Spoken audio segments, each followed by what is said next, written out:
Χριστός ανέστη εκ νεκρών, θάνατον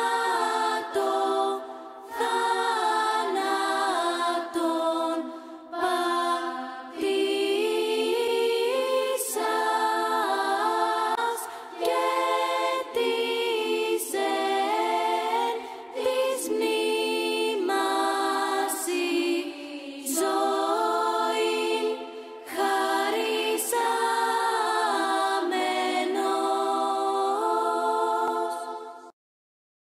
Good morning, children. Christos Anesti.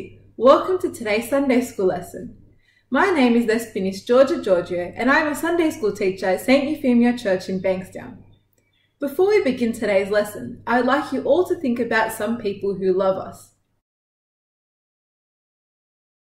Our mums, our dads, our grandparents.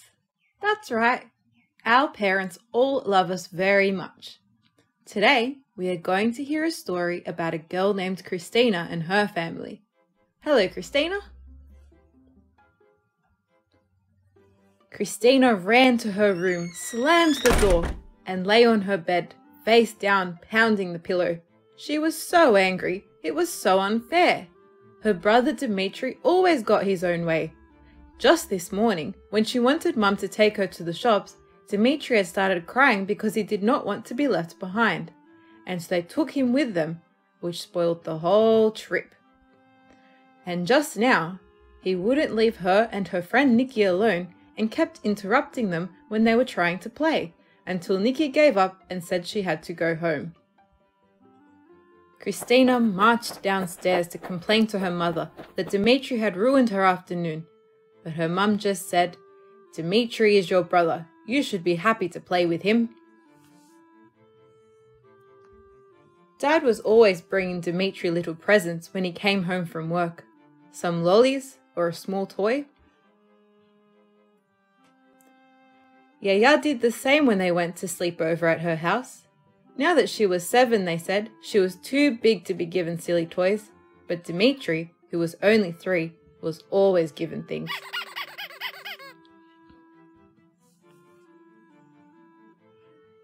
Christina remembered when she was little, her mum would always hold her on her lap and sing and read her stories.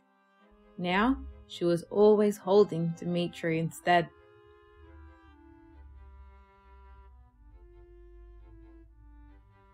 When Dimitri went to sleep at night, she had to make sure she was very quiet until it was her bedtime so she would not wake him up. One time, when she forgot and played too loudly with her toys, she got into lots of trouble. She knew what was happening. Her mother loved Dimitri more than she loved her because he was smaller and cuter and she was getting too big.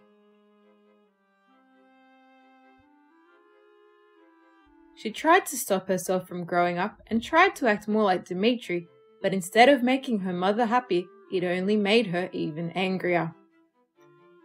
Her mum said to her, "You are too big to act like a baby.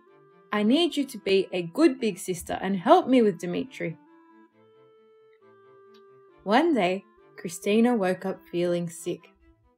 She was hot and sweaty and felt very weak. She called to her mother, and when she came, she took one look at her and went to get the thermometer. "Oh no," she said, 39 degrees. We had better call the doctor." When the doctor came, she said that Christina had the chickenpox. She said, "You will start to get spots in a few days, and it will take about 2 weeks before you feel better. Until then, I want you to stay in bed, keep the room dark, drink plenty of fluids, and don't have too much noise around you."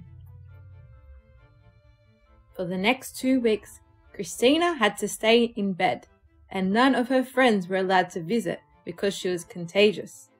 She got spots all over her face and neck and body, and even on her ears. Boy, were they itchy.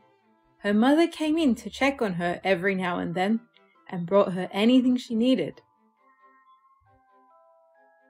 When Dimitri was making too much noise playing with his toys, she heard her mum telling him to be quiet because his sisters had heard if there was too much noise. And at night, Whenever she needed to get up to get a glass of water or was feeling pain, like magic, her mother was there, ready to give her some medicine and talking or reading quietly to her until she fell asleep again. As the days passed and Christina slowly improved, she began to notice how tired her mum was looking, and yet she continued to stay up with her when she couldn't sleep and to make sure she was as comfortable as she could be. Christina realized that she had been very silly to act the way she had done and to think that her mother did not love her. The next time her mum came into her room, Christina gave her a big hug. "Thank you for everything, Mum," she said. "I love you."